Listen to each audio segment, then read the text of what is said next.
Namo tassa bhagavato arahato sammasambuddhassa.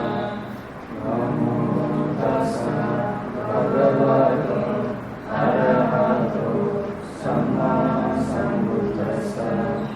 Namo tassa bhagavato arahato sammasambuddhassa.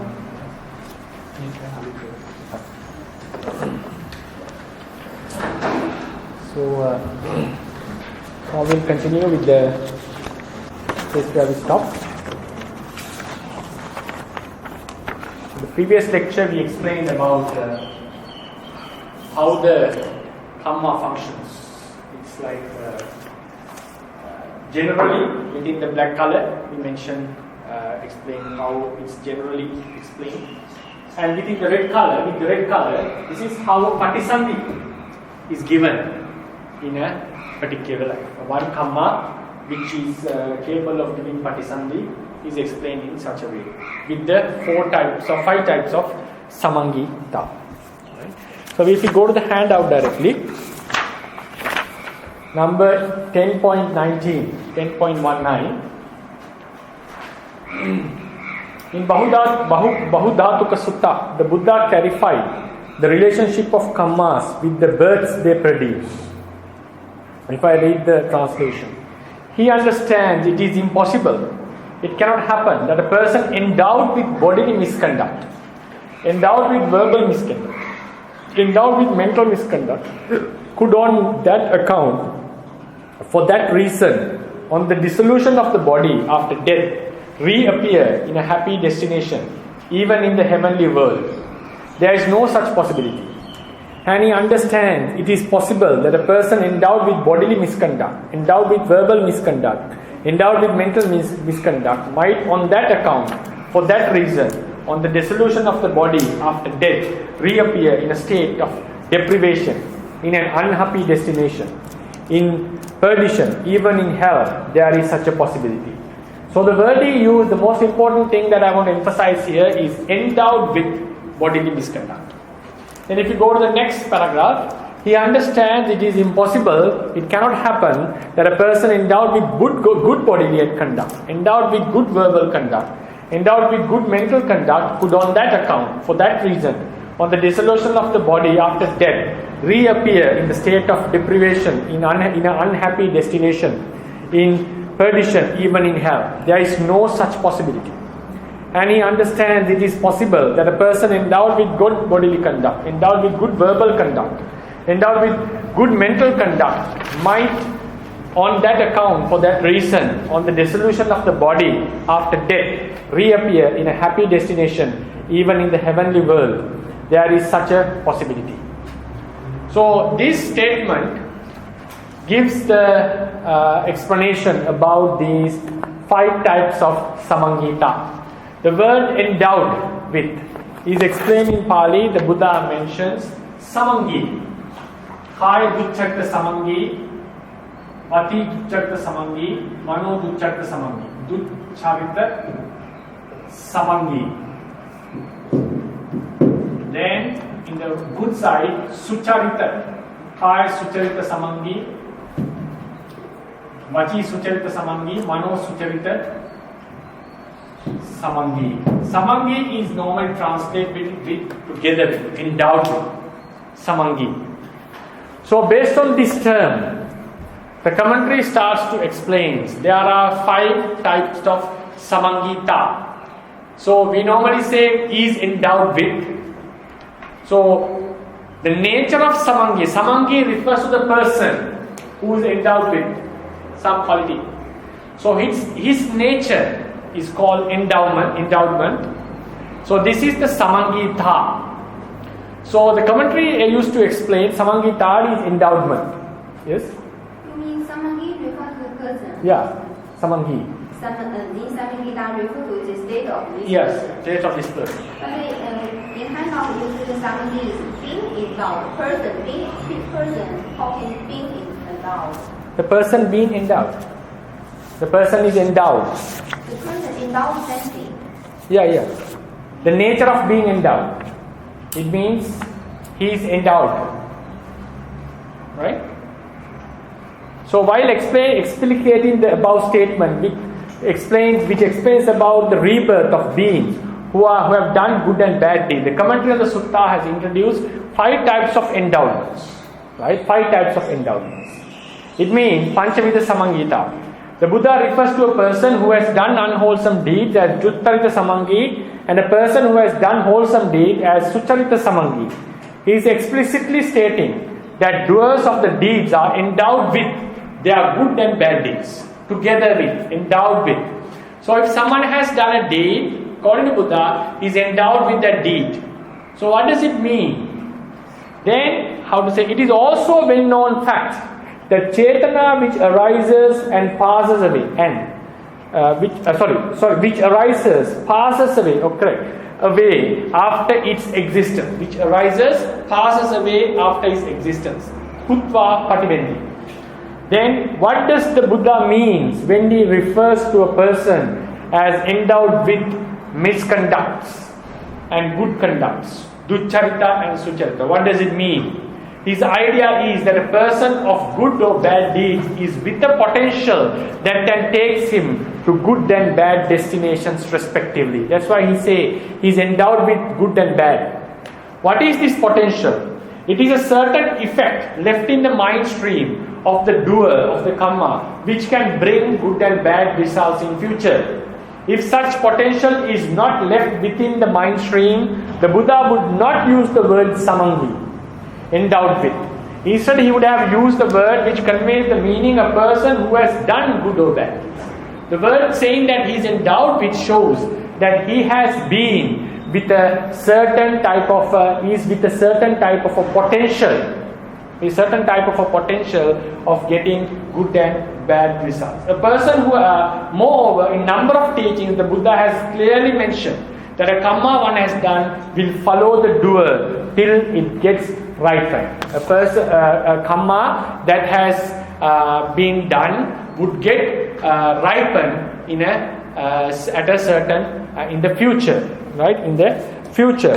So this shows that this samangi means the person he is endowed with certain potency of the kamma. So the statement Buddha has mentioned, duccharita samangi would get results in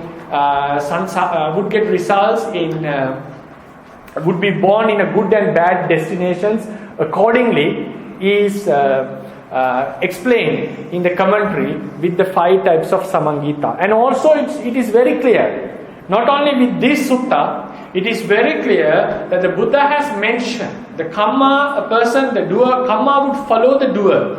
Good and bad results will follow the doer. That is also a very explicitly stated idea in the Buddhist literature. Nahi papang katang kammang sajju kirang mucchati dahantang bala manmeti basmat channo pavako.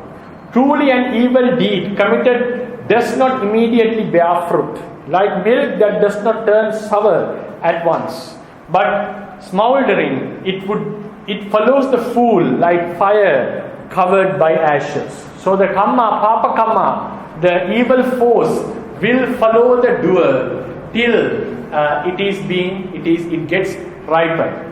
Manopubbangama dhamma manosetta manomaya manasache paduttena bhasati va karoti va tatonam dukkha manmeti chakkanga vahatopada. So mind precedes all mental states. Mind is the chief. They are all mind fraught.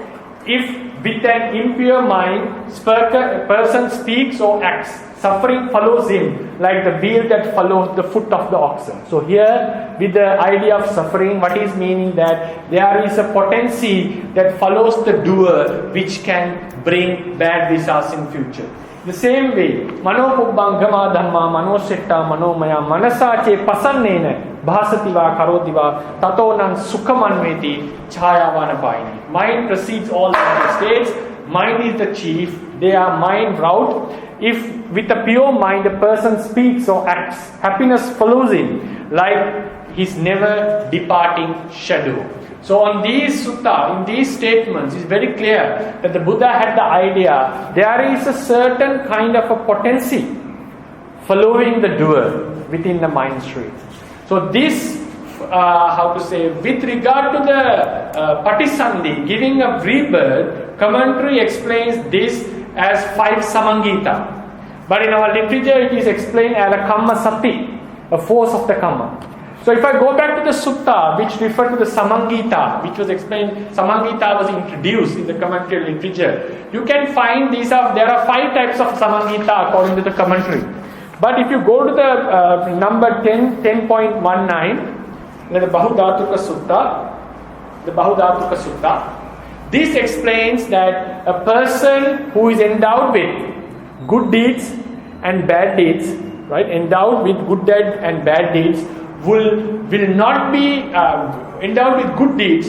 On that account, will never be born in a bad destination. A person endowed with bad deeds will never be born in a good destination. So this statement of the sutta explicitly explains about the rebirth. But if you go to the sutta, the same Bahudhatuka Sutta, if you go to the 10.15, in the 10.15, it is also a quotation taken from the same sutta, Bahudhatuka Sutta. He mentioned a kusala kamma would never bring a bad result, also akusala kamma would never bring a good result. So in that case, he was referring to the kamma vipāka. Kusala would never bring suffering, akusala would never bring happiness. But in the other statement, he is referring to a rebirth. So when the commentary introduced the 5 types of samangita, it is exclusive to the kammas which perform the rebirths. That's why in the diagram, I draw it in red color and mention this samangita is particularly for the rebirth. So when we talk about the kamma and vipāka, the terms what we have to use, common terms. So when we say kamma and vipāka, we are not only exclusively explaining about the rebirth. We are talking about rebirth, pavatti vipāka, upaṭṭhānasamaṅgitā, upapīnaka, upaghataka, all sorts of functioning of the kamma. That time we have to explain about kammasatti, okāsakatakamma and vipāka. Okāsakatakamma and vipāka. So, but when we come to an explanation about rebirth, we have, then also in the normal kamma, we have cetana, kammasatti, cetana is kamma, cetana, kammasatti, okāsakatakamma and vipāka. But when it comes to the rebirth, we explain about the kamma, that is twofold. āyūhanasamaṅgitā and cetanāsamaṅgitā, because we are talking about a kammapaṭṭhā normally. Kammapaṭṭhā should have previous chetanas and the accomplishing chetanas. So then the force is addressed, the same kammasatti is addressed as kammasamaṅgitā. Then when it gets the opportunity, it's getting the opportunity only for rebirth. So when it gives the pavatti vipāka or other function, perform other functions, don't tell that it got the opportunity, because we are talking about rebirth kamma. The opportunity is given. Is explained as upaṭṭhānasamaṅgitā. Upaṭṭhānasamaṅgitā means any of the 3 signs get manifested to his mind. So when a kamma is giving a pavatti vipāka, at that time we should not call it as upaṭṭhānasamaṅgitā. So upaṭṭhānasamaṅgitā is another evidence to show that this samangita is referring only to the rebirth kammas, not to the kammas, not to kammas that are giving other types of results. And then vipākasamaṅgitā is explained in some books as it ripens as one life. One life means the entire vipāka citta cetasikas appearing in that life, caused by that very patisandhi kamma which gave that very patisandhi, is called vipākasamaṅgitā. All the vipāka citta cetasikas arising in that life. Right? Vipāka. So that's why I wanted to say this samangita is exclusively explained based on the kammas which give rebirth. Right? So also I wanted to emphasize that the force of kamma is clearly found within the suttas, and it is not a new invention by the commentators. It is an explanation given by the commentators looking into the suttas. The Buddha has clearly appreciated the fact that there is a certain force remaining within the mind stream after the person has done a kamma. And this kamma force is not addressed as recognized as a separate ultimate reality or an entity. It is, but still this force can be found in the ultimate level. So in this book we name it as Paramattha Jatika. If you remember our first lectures in the ultimacy, we explained in the Paramattha group there are 4 types of Paramattas, Sankata Paramattas: Paramattha Dhamma, Paramattha Jatika, Anupanna Dhamma, and Upadino Dhamma. Then the remaining are Sankata Paramatta. So we divided it. So this falls into the group of Paramattha Jatika. The nature of Samangi, being endowed, is called Samangita. Yes, being endowed. The nature of Samangi is being endowed is called Samangita, endowment. It is 5-fold. āyūhanasamaṅgitā, cetanāsamaṅgitā, kammasamangitā, upaṭṭhānasamaṅgitā, vipākasamaṅgitā. Now we shall analyze the meanings of some terminologies related to the phenomenon of kamma. Now you can find in the board there are lots of Pali terms, right? āyūhanasamaṅgitā, cetanāsamaṅgitā, kammasatti, kammasamangitā, okāsakatakamma, vipākasamaṅgitā, kammajarūpa. It seems like a mess, right? So we have to analyze them one after one. But if I remind you again, so what is written in black color is generally for all the kammas. What is written in red color is for kammas which are giving patisambhati. Right? So we'll analyze one after one. āyūhanasamaṅgitā. A person who is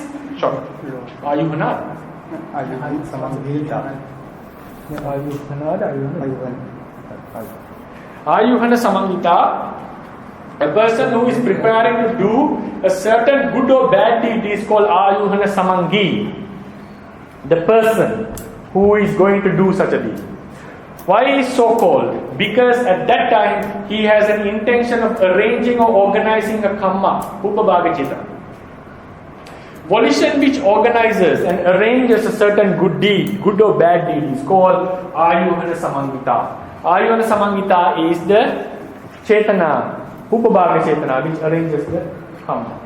cetanāsamaṅgitā. The person who is performing a certain good or bad deed is called cetanāsamaṅgī. Why is he called so called? Because at that time he has an intention of executing or accomplishing the deed. Sanditthāpaka cetana. Volition which completes or executes the task is called cetanāsamaṅgitā. Right? It's clear. So it's nothing much to explain. Then we come to the very important topic, kammasatti, kammapaccayasatti, nāna kanika kammapaccayasatti. Whatever it is. Right? This is the force left after the kamma is done. So, if I read the handout, when a javana cetana arises and passes away within the mind stream for a non-arahant, it leaves a certain force that can bring results in future. This is called kammasatti.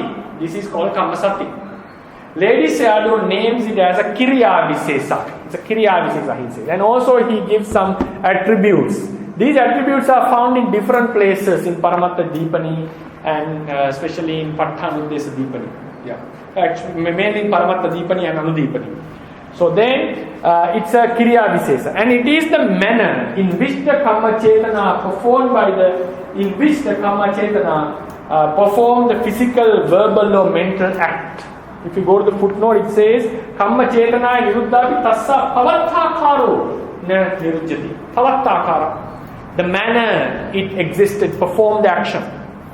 Then, and it is and it is implanted within the mind stream due to the arranging force, abhisankarana vega of the cetana in javana citta. So if you go to the Pali, it says, evam evam, yata vuttabi sankarana kicchancha, tadabi sankarana vega janitam, kalantare vipāka katattā rūpānam pātubhāvattháya santāne kiriya visesa nidhāna kiccanta sampādetva niruddha kusala cetana nāna kanikam paccaya. So in the English terminology, if we go explain it in English, because why it is implanted? Because It is implanted within the mind stream due to the arranging force of the cetana in Javana Chitta. I'll be explaining this. What does it mean, arranging force of the Javana Chitta? Here, arranging force means the cetana's act of involving body parts in physical and verbal acts. Physical and verbal acts, it has to involve certain body parts. And associating mentalities in physical, verbal and mental acts. So cetana makes the mind and the body involved in certain activities that we do. Because of the power of the cetana, our body moves, mouth moves to speak out words, and also all the associated mental factors perform their actions, perform their function. In this regard of performing deed, cetana has an extra force than other mentalities. So in the commentary literature, I have given with footnotes, they mention that it has an extra force. Some say it's a double force cetana has. This extra effort, not virya, of cetana is the reason for its manner of performing the deed to remain within the mental stream even after it has passed away. This extra force is the reason. Right? Extra force is said to be the reason. Why this extra force happens? Because the latent tendencies have not been removed. So unconsciously, our mind is involved in acts. We do it very strongly. We do it with, we taste the objects more powerfully. We can say we are involved in the act more than the arahants. Why is that? Because our mind stream is affected by emotions. Take an example. Some people have certain defects, certain habits which are unconsciously or subconsciously affecting because of childhood experiences they have. Sometimes they get unnecessary fear, sometimes anger. So the psychologists find out that there are some effects reasons that happen to them in the childhood. So they would say subconsciously it is affecting their actions. So likewise, the simile I gave, likewise these impurities in our mind, latent impurities, unconsciously, even without being aware, it affects our mind streams. So that is why sometimes we give dana without expecting nothing, just to attain nibbana. Or some people just give to support the other, just a very pure mindset, just to support the other person. They even don't wish for anything, not for kusala vipāka, right? But still, unconsciously, our mind is affected by our craving and delusion. So what happens? This kamma, the cetana, would remain a certain kamma force. This can only be prevented by eliminating avidya and tanha. So why a certain force is implanted in our mind stream? Because of the extra arranging effort found in the cetanas, in arranging, involving body parts, physical body, and also mental states, mentalities in particular activities. And why this extra effort is found? Extra involvement is found because our craving and delusion, these defilements are not removed. This force is not a paramatta dhamma, since it does not arise together with associating realities. In this book, it is categorized under paramatta jatika. However, it can be found ultimately as kammasatti is the manner in which, and the next point, very important, as the kammasatti is the manner in which cetana perform the deed, it contains all attributes of kamma, all physical, verbal attributes, the manners, everything. Right? That is why vipāka in most of the occasions greatly corresponds with its kamma. For instance, if a person who kills a living being by beheading it gets beheaded while being killed as its result. I think that's a very famous story about a queen who cut the head of a god, was beheaded 500 lives. So beheading causes Our baby means cut in the head, right? Her head got cut 500 times in 500 lives. So what happens? The manner in which the Chetana did the Kamma is what is remaining as the kammasatti. It's a certain Kriya Visesa. In that Kriya Visesa, we can also say it's the manner. And it's a certain kind of a force. The manner is imprinted, we can call. It's found there. So when it gives the results, it gives results matching or fitting according to how the Kamma has been done. So that's why Kamma and vipāka corresponds in most of the occasions. And also, that is why the Buddha used to say, if someone do a kusala kamma, he would always get a good result. Akusala kamma would get bad result. And also he mentions, what you sow is what you reap. Yādisang mapate bhijang tādisang harate pal. So if you sow rice, you will reap rice. If you sow different kind of a grain, like a bean, you will reap the grain. So likewise, what kind of a kamma we do, a similar result we will be getting. So this is how the kammasatti is explained in our tradition. Kammasamaṅgitā. Kammasatti, which is capable in bringing a rebirth, is called kammasamaṅgitā. That is the difference. After kamma, which is capable of giving a rebirth, has been done, the doer is liable to be born in a suitable realm according to the nature of the kamma. This possibility remains in him as long as he attains arahantship. Kammasatti will remain within us as long as we attain the parinibbāna. That's why Mahamoggallana was also got affected by kamma before his death. But kammasamaṅgitā will remain till the arahantship only. Hence, as long as the kamma is not ripened before his arahantship, the doer of that specific kamma is called kammasamaṅgitā.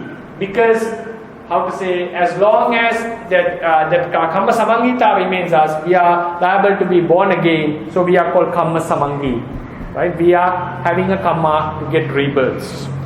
Since all non-arahants are liable to be born again, all of them can be called kammasamaṅgitā. We all can be called kammasamaṅgitā. Why a non-arahant is designated as kammasamaṅgitā? Because till he attains arahantship, he possesses a kammic force, in other words, a potency associated in the mind stream to get relevant rebirths left by his past kammas. This force which can bring rebirth is called kammasamaṅgitā. So this force, there is a kammasatti, but specifically the ability, kammasatti which can bring a rebirth. When talking about a kamma which can give a patisandhi, as long as the beings wander in samsara, its kammasamaṅgitā follows the being to the arahantship till it gets an opportunity to yield a rebirth. Till it gets the opportunity to yield a rebirth, it will be found. After patisandhi is given, this force is said to have ripened and is not designated kammasamaṅgitā. Very important. After rebirth is given, this kammasamaṅgitā, the kammasatti will still remain. It can give more effects. But one kamma can give one rebirth according to the tradition. So after rebirth is given, that kamma force is not addressed again as kammasamaṅgitā. That's a very important point. Then it can only produce vipāka citta chesikas during pavattikala, during the course of life, and perform the remaining three functions of upaṭṭhānasamaṅgitā, upapīlaka, and upaghataka. Right? Even before yielding a rebirth, it can produce vipāka citta chesika and perform the three functions. Right? But still, as long as it gives a rebirth, then that potency should be called kammasamaṅgitā. Right? Kammasatti is a more broader potency. It's not only confined to the giving a rebirth. Then we come to another very important aspect called okāsakatakamma or laddhokāsakamma. I'll be reading the handout and explain because it's much easier. Kamma which has gained the opportunity to yield its vipāka is called okāsakatakamma or laddhokāsakamma. There are two ways a kamma may get this opportunity. How a kamma gets the opportunity to give results. Some weak kammas get the opportunity to yield their results when the supportive conditions have gathered, not others. So for some weak kammas, the conditions should be there. For example, if I say normal example, if someone has a potency to get a good luxuries in when he sometimes the possibility is some may have win a sweep ticket or lottery. So if he keeps on remaining in a forest as a hermit, he will not be able to win this lottery. So likewise, only when he comes to the society and if he buys a lottery, the opportunity will be gained. So likewise, some kammas get ripened only when the conditions have gathered. This main example, for instance, we normally say chakku, sota, gana, jiva, kaya, vijnanas are always kamma vipāka. So some students ask the question. So whenever we see a good object, is it a kamma vipāka? Is a general question. So there are two ways that this question can lead. Is he asking, this chakku vijnana is produced by kamma vipāka, all chakku vijnana? Or do we see objects, always good objects, because of our kamma vipāka? It means the idea is a pleasant object comes in front of us, is it because of kamma vipāka?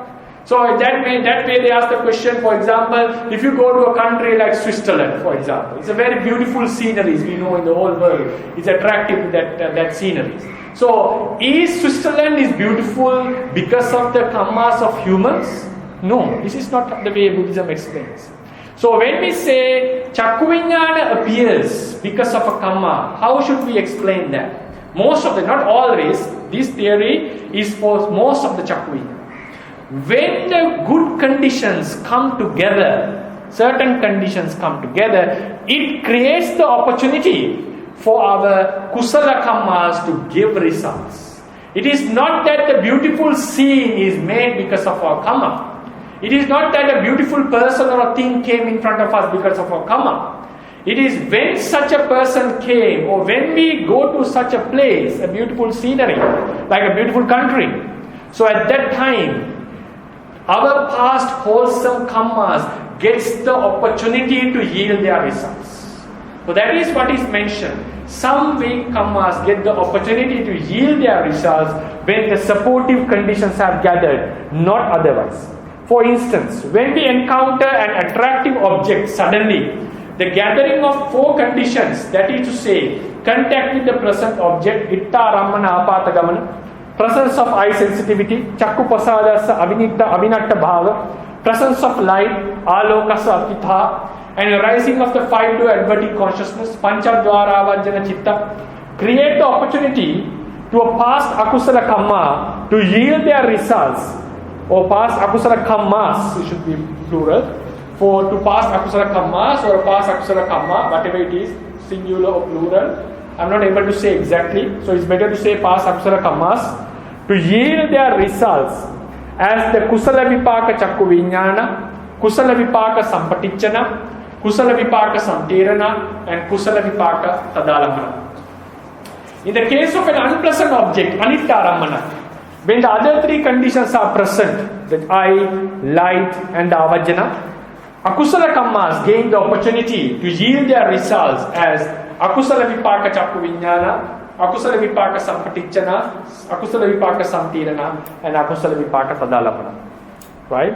So likewise, when the other conditions come together, kammas get the opportunity to give results. But it should be noted that not all ahetuka vijnanas are produced by this sort of kammas. Sometimes they can be produced by kammas that gain the opportunity by themselves. If the kamma is very strong, right? This is for the weak kammas, right? Some kammas, not only weak, it's like some kammas get the opportunity in some occasions when the other conditions have gathered. Sometimes, again, another way of explaining this, another point. Sometimes at the moment of death, by recalling past deeds or by making the dying person to recall his past deeds, certain kammas can gain the opportunity to yield their results. So at that moment, we can make someone to contemplate about the good, or we ourselves contemplate the good and gives the opportunity for another kamma to come. So according to the legends, ancient Ceylonese king who served the country greatly and the Buddha Sasana, King Duttagamini Abhaya, we know him as Duttugamunu in Sinhalese, Duttagamini Abhaya, was born in heaven as a result of a kusala kamma which he recalled near death with the kind help of an arahant. an arahant. When the king was, who had served the country so greatly, but he had to do a certain war to rescue the country from the invaders. So at that time he had to kill a lot of humans. So his mind was repenting about his akusala deeds. But the king had served the country and the sasana so greatly. So an arahant, having gratitude towards the king who served the sasana, because of one reason why the Sri Lankan sasana is still prevailing in this level. So he came to the king and recalled some good deeds that he has done. So this support, he could not recall by himself, it was supported by the arahant. So because of him recalling having good mind thoughts about the past deeds got the opportunity to give the result. So likewise, certain kammas get the opportunity. It's not only weak kammas, even a strong kamma can be given the opportunity by other conditions. Right? So I mentioned it as a weak kamma in the beginning, but also should be mentioned, some strong kammas even should be, when we create the opportunity, they would get the opportunity. The number two type of kammas. Some powerful kammas create the opportunity by themselves and yield their results. Other suppletive conditions do not play a big role for such kammas to gain the opportunity. They are twofold. What are these? Kammas which can be prevented from yielding their results. So when the kamma gets the opportunity by itself, still there are kammas can be prevented, there are kammas that cannot be prevented. Some kammas, even they have gained the opportunity, can be prevented from yielding their vipākas. It is mentioned in the Kallātiya Petavattu and its commentary in Petavattu Pali. Kallātiya Petavattu in Petavattu Pali and its commentary. Sorry, that is a mistake. It is mentioned in the Kallātiya Petavattu in Petavattu Pali and its commentary. Right? And its commentary that I hope you corrected it. That a female peti, being peti beings, like peti, right? Who was destined to be born in the hell. She said, after a few days or after some time, I'll be born in the hell. So what happened? A kind-hearted devotee shared merits with her, having offered to the Buddha. So her kamma, which had gained the opportunity, because she said, I'm destined to be born in the hell. So kamma had already got the opportunity by itself, strong kamma, but this could be prevented. Right? This could be prevented by bringing a wholesome deed. So some kammas, even they get the opportunity by itself, can be prevented. But some are unpreventable. Right? Some kammas are unpreventable. So we are unable to say whether it's preventable or not. So only thing that we can try, but some are unpreventable. Right? So with regard to this phenomenon, the Buddha uttered there is no place. If you remember the Dhammapada, there is a very nice stanza. Na tanikke na samudda majje na napabbatanan vivaram pavisya na vijjati so jagati padesu yattatitam munchayya papakamma yattapito munchayya papakamma. So Buddha utters there is no place in the sky, in the middle of the sea, in the cave or a mountain or any other place of the earth where someone can escape from the results of an evil deed. So he was referring to the kamma which got the opportunity by itself and also which is unpreventable, which cannot be prevented.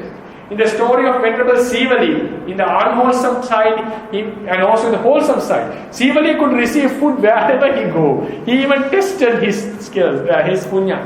He thought, I am getting lots of food and lots of labha. Will this happen if I go to a forest? Will this happen if I go to the middle of the sea? So he tested in 7 places. All the places, either a deva or naga or whatever certain being suddenly comes and gives him food. In each place he spent 7 days with, as I remember, 500 months. Right? 500 months. All of them got food. So his kusala kamma, even he himself, he tested his kusala. He went to wherever place, he ran to different places. His kusala kamma followed him. These are kammas that cannot be prevented even by the Mara. And in the end, what happened? He tested himself, having gone to 7 places. Then one day, Buddha wanted to visit Venerable Sariputta's younger brother, Venerable Revata, who was dwelling in a very difficult, harsh forest, Kadiravaniya Revata. He was given the title among the ones who, the greatest among the ones who, the forest dwellers, Kadiravaniya Revata, who ordained at the age of 7, the Sariputta's younger brother. So when he was practicing in the forest monastery, Sariputta wanted to visit and Buddha prevented him till he attained arahantship. So then after the arahantship was attained, Buddha himself said, I don't want to go. Then all the monks, Venerable Sariputta especially, because he's the elder brother, he had the responsibility also. So everyone followed. But when on the journey was going, there were two ways to follow. So one was a good path with a human habitation. So easily the Buddha could get food and all food. But the other path was through a forest. So it was a very difficult for no human habitation. So Venerable Ananda asked, there are two ways. So we should take the human path with through the human habitation, because we can get the food. Sangha is very, very large, so we can get the food. So but it's long. So then at that time, Buddha questioned Ananda, is Sivali among the Sangha? He said, yes. Then we take the short path. If he goes, wherever he goes, or not only him, the entire retinue is destined for sure to get food. So he said, we choose the short path, so no worries when Sivali is there. So likewise, Venerable Sivali's kamma cannot be prevented by any means. These are the kammas which got the opportunity by themselves and also cannot be prevented. With regard to this part of kamma, Buddha mentioned a very special sutta in Anguttara Nikaya, mentioned that it is impossible that one becomes free from suffering without experiencing results of kammas one has done, and it is impossible that kammas become exhausted without yielding its results. Sanchetanikanam kammanam vipāka appatisang viditva byanti bhavam navada, something like that. It's impossible that the kamma would get exhausted or a person would get liberated without experiencing the results of the kamma he has done. It's a very strange sutta. Just by looking at it, seems like Buddha was telling that you have to finish all the kammas to get liberated. No, it is not what the Buddha was mentioning. Buddha was mentioning, now you can see the kamma is manifold. He was referring to the kamma which had gained the opportunity and also which is unpreventable. A kamma which has been done and also got the opportunity by itself, mainly, is a very strong kamma and unpreventable. If such a kamma is present in you, monks, it is impossible that you would end the suffering without experiencing this. In this statement, the Buddha is not referring that a being become free from suffering only after he has experienced the result of the kamma he has done. What he means is when a kamma has gained the opportunity, and if it is unpreventable, as in the case of Mahamoggallana, it is impossible that a person will be liberated from suffering without experiencing the results of his past deeds. This matter has been discussed in the Katabatu on the topic of Natti Arahato Akala Machuti Kata. So the commentary tradition says the Buddha's idea was about okāsakatakamma, and also with the literature we find okāsakatakamma is twofold: preventable, unpreventable. So we can say that the Buddha was referring to the unpreventable okāsakatakamma, because if you find the okāsakatakamma in many places, it says okāsakatakamma sa appatibāhyatta. It cannot be prevented. But when we look at some stories, it has been prevented. So therefore, okāsakatakamma is threefold actually. The kamma which gained the opportunity because of other reasons. The kamma which gained the opportunity by itself. Even that strong kamma, some can be prevented and some cannot be prevented. So if the kamma has got the opportunity, and if it is so strong like what happened to Mahamoggallana and unpreventable, it has to be experienced. Even the Buddha has to experience and before he attained enlightenment. If you know the Moggallana story, it says in one commentary, when the thieves were coming for the fourth time fourth or third time, I forgot. The Venerable Moggallana, the last time he attempted to escape, he attempted to escape. It says that because of the kamma, these great arahant psychic powers were lost momentarily. Like a bird whose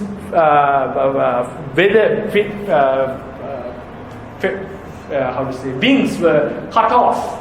Chinna, Pali says, Chinna Pakkiriya. It's like a bird whose wings were cut off. Moggallana couldn't jump into the sky. He remained as a normal human being when the thieves came and hit him. The kamma vipāka is such powerful. Even the person who had the foremost powers, foremost title, the best among the savakas of the Buddha in psychic, in performing miracles, could not perform his miracle because he was struck by the kamma. So these are the kammas, unpreventable, no way to escape. There is no way whether Moggallana came to the Buddha or whatever attempt he makes, even the Buddha goes there, it is still unpreventable.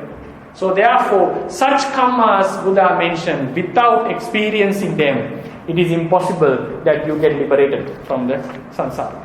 So this is the point that okāsakatakamma and laddhokāsakamma. Then upaṭṭhānasamaṅgitā, the karmic force which got the opportunity to yield a rebirth is called upaṭṭhānasamaṅgitā.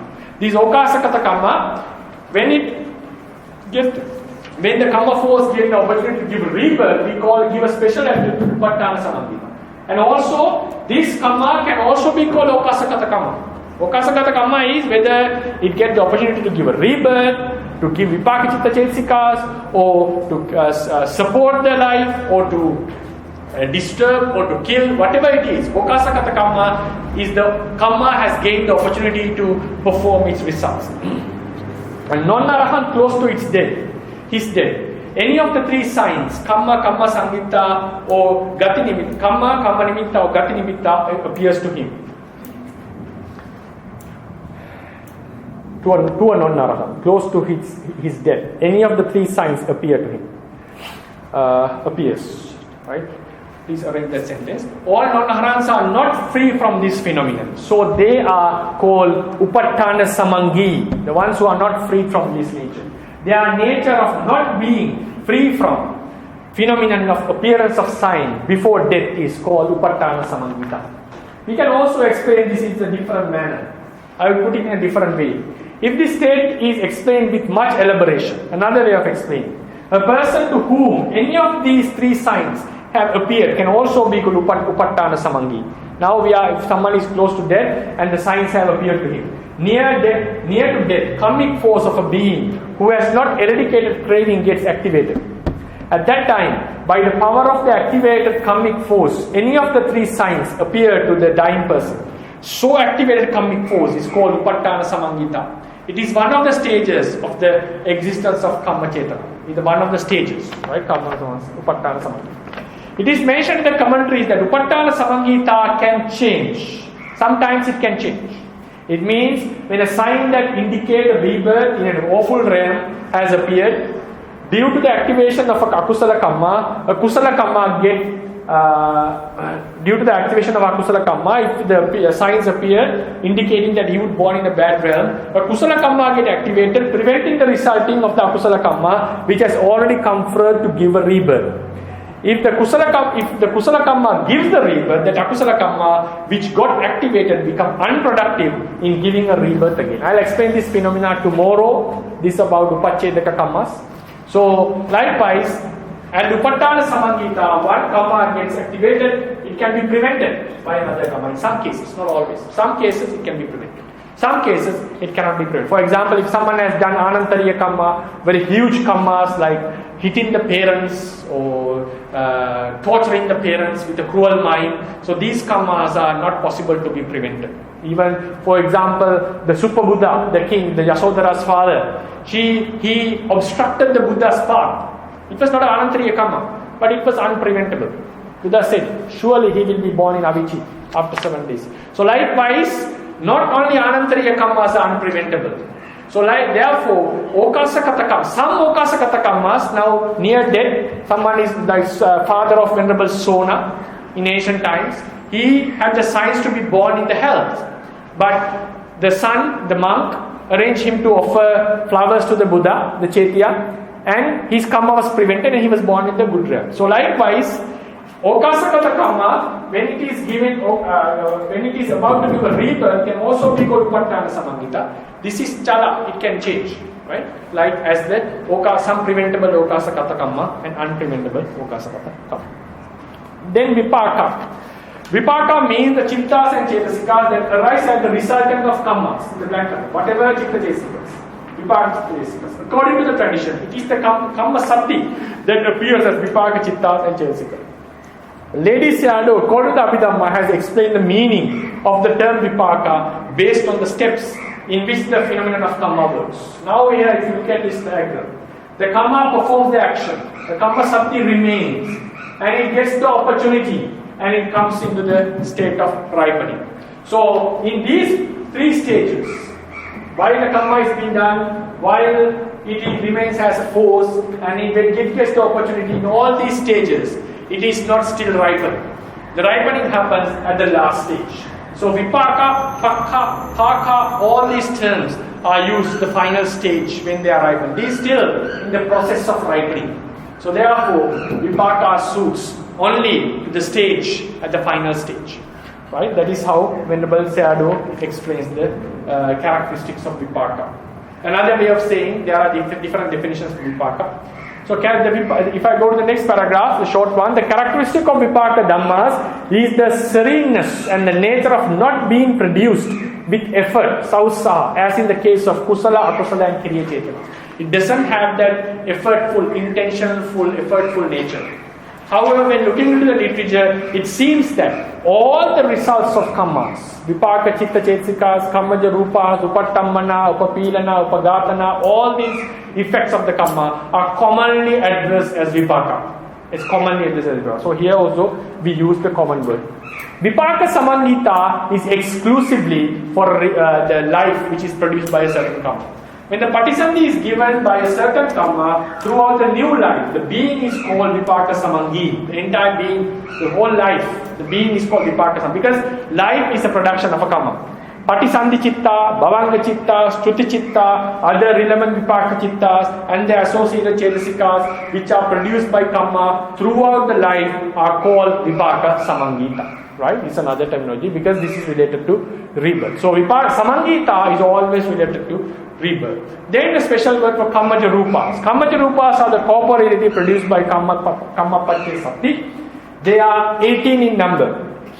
A fact worthy paying attention is that at this point is the exclusion of kamma born matter from the term vipāka. In the tradition, kammajarūpa is in Abhidhamma point of view, we don't call them vipāka. The reason is, Lady Sayadaw suggests, because the nature of corporeality and nature of mentality is completely different. So therefore, kammajarūpas doesn't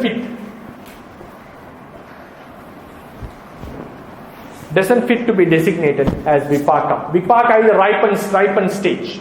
So when we say the ripening stage of mentalities, it should be mentalities, not a corporeality. So that is why the kammajarūpas are not taken as vipāka.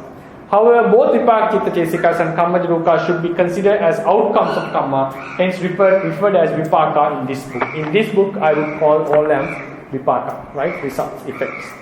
Mukhyaphala and nissandaphala. And the last point, I will briefly explain mukhyaphala and nissandaphala. Mukhyaphala and nissandaphala means, in your handout, I explained as primary cause and secondary causes. Right? I couldn't give you the Pali term. Please write down. These are the two terms. Mukhyaphala and nissandaphala.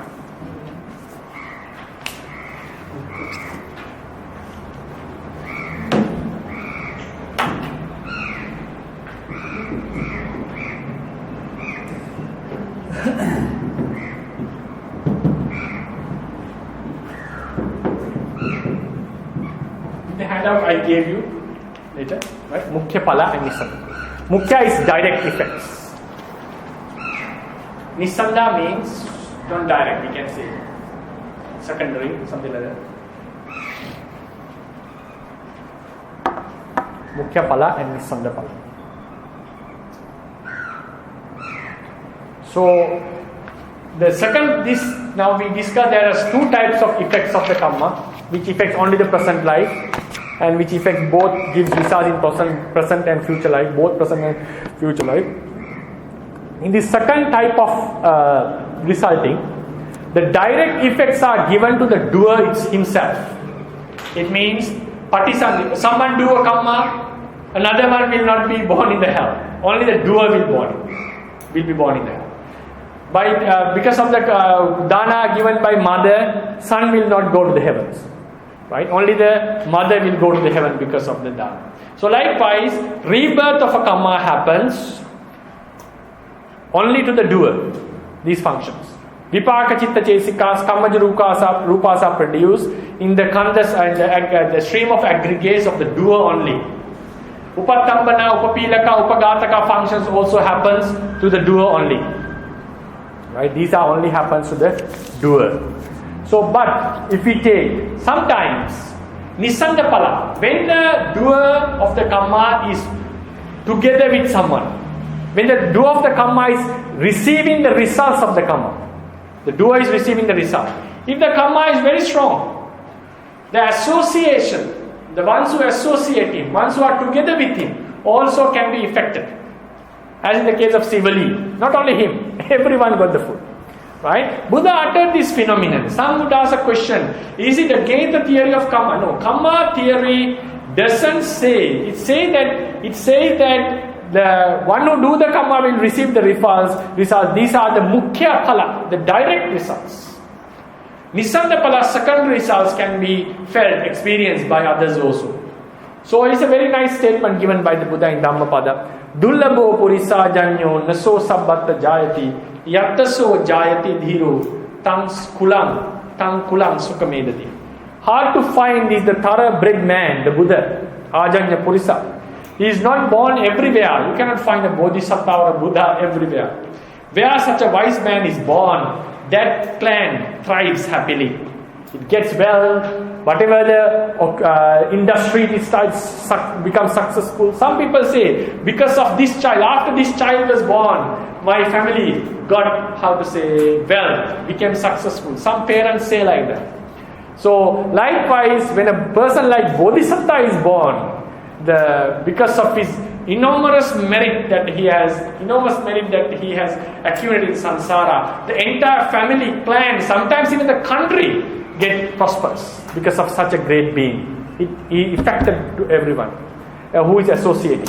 In the stories of Losaka and Ananda Setti, the opposite happens. Due to the evil deeds done in past life, not only the doers but also the entire village in which they had the patisandhi did not receive sufficient food. When the mothers who got conceived with them were kept away apart from the villagers could live without trouble. So these nissandaphala are affected only as long as the others are living with or connected with the doer, while the doer is experiencing the results. So at that time, ones who are surrounding may also get affected. Right? And also how the kamma affects the others. There is another two stories about Ambapali and also Gosaka. Sometimes to facilitate, for example, the doer is about to receive the results. To facilitate this vipāka, certain thoughts, the kamma affect the thought patterns of the other beings. When the Ambapali was there was a dispute among the ownership of Ambapali because she was so attractive. So then, in the end, what happened? The ministers decide because she should be owned by everyone, and they called her the prostitute of the city. So the commentary says this idea came to the ministers because affected by her kamma. The commentary says, if you go to the footnote, Tesan kalaha vūpasamanatham, to subdue their argument, the fighting. Tassa kammasanchodita voharika. Voharika are the ministers, judges.